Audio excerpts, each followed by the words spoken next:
Hi dears, എല്ലാവരും happy അല്ലേ? Welcome to our channel.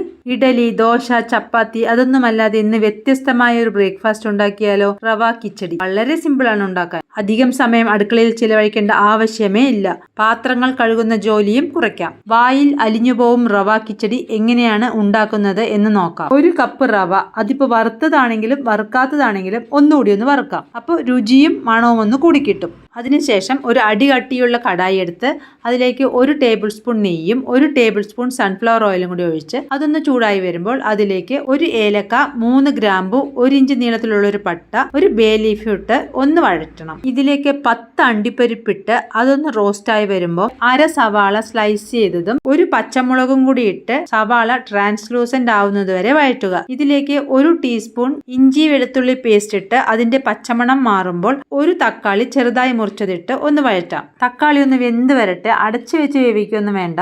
തക്കാളി വെന്ത ശേഷം അതിലേക്ക് 8-10 പുതിന ചേർക്കാം. പുതിന ഇല നമ്മുടെ കിച്ചടിക്ക് നല്ലൊരു മണം തരും. അതൊന്ന് വഴണ്ട് വന്ന ശേഷം നമുക്കിനി വെജിറ്റബിൾസ് ചേർക്കാം. ഞാനിപ്പോൾ ഇതിലേക്ക് ക്യാരറ്റും ബീൻസും മാത്രമാണ് ചേർക്കുന്നത്. 1/4 കപ്പ് വീതമാണ് ചേർക്കുന്നത്. നിങ്ങൾക്ക് ഇതിലേക്ക് ഫ്രഷ് ഗ്രീൻ പീസോ വേവിച്ച ഗ്രീൻ പീസോ ചേർക്കാം. വെജിറ്റബിൾസ് ഇട്ട് ഒന്ന് വഴറ്റിയ ശേഷം ഇതിലേക്ക് 1/4 ടീസ്പൂൺ മഞ്ഞളും 1/2 ടീസ്പൂൺ ഉപ്പ് കൂടി ചേർത്ത് ഒന്നുകൂടി വഴറ്റണം. റവയും ഈ വെജിറ്റബിൾസ് എല്ലാം വേവാൻ ആവശ്യമായ വെള്ളം ചേർക്കണം.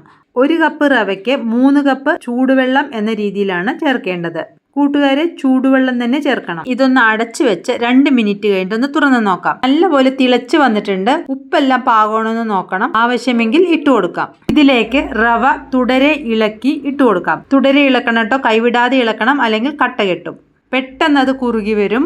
ഇതിലിനി 1-2 ചെറിയ പണികൾ മാത്രമേ ഉള്ളൂ. വളരെ എളുപ്പമുള്ള റെസിപ്പി അല്ലേ ഇത്? ബ്രേക്ക്ഫാസ്റ്റ് ആയിട്ട് ഇത് ഉണ്ടാക്കുകയാണെങ്കിൽ രാവിലെ പെട്ടെന്ന് തന്നെ പണി ഒരുങ്ങും. നല്ലപോലെ ഇളക്കിയ ശേഷം ഇതിന് മീതെ 1 ടേബിൾ സ്പൂൺ നെയ്യ് ഒഴിച്ച് ലോ ഫ്ലെയിമിൽ അടച്ചു വെച്ച് 5 മിനിറ്റ് വേവിക്കാം. സൂപ്പർ ടേസ്റ്റി കിച്ചടി റെഡി ആയിട്ടുണ്ട്. എന്താ മണമെന്നറിയോ? അവസാനമായി ഇതിലേക്ക് കുറച്ച് മല്ലിയിലകൾ കൂടി ഇടണം. കൂട്ടുകാരെ, എങ്ങനെയുണ്ട് ഈ റെസിപ്പി? വളരെ എളുപ്പമല്ലേ? വായിലിട്ടാൽ അലിഞ്ഞു പോകുന്ന ഒരു ഡിഷാണ് ഇത്. നിങ്ങൾക്ക് ഈ റെസിപ്പി ഇഷ്ടമായെങ്കിൽ ഫ്രണ്ട്സിനും ഫാമിലിക്കൊക്കെ ഒന്ന് ഷെയർ ചെയ്യണേ. നിങ്ങളും ഇതൊന്ന് ഉണ്ടാക്കി നോക്കി അഭിപ്രായം പറയാൻ മറക്കരുത്. കമന്റായി അഭിപ്രായം അറിയിക്കണം. നമ്മുടെ ചാനൽ ഇതുവരെയും സബ്സ്ക്രൈബ് ചെയ്തിട്ടില്ലെങ്കിൽ ഒന്ന് സബ്സ്ക്രൈബ് ചെയ്തേക്കണേ. 1 കപ്പ് റവ വെച്ച് 3 പേർക്കും വയറ് നിറയെ കഴിക്കാനുള്ള കിച്ചടി ഉണ്ട്. നല്ല തേങ്ങാ ചട്നിയോ ടിഫൻ സാമ്പാറോ ഉണ്ടെങ്കിൽ അടിപൊളിയായി. ഇനിയിപ്പം അതൊന്നും ഇല്ലെങ്കിലും വെറുതെയും കഴിക്കാം. ഞാനൊന്ന് എടുത്ത് കാണിച്ചു തരാം എത്ര സോഫ്റ്റ് ആണെന്ന്. അപ്പോൾ നിങ്ങൾക്ക് മനസ്സിലാവും. ഇന്നത്തേക്ക് ഇത്രയേ ഉള്ളൂ. അടുത്ത ദിവസം പുതിയൊരു വീഡിയോയുമായി വരാം. ബൈ.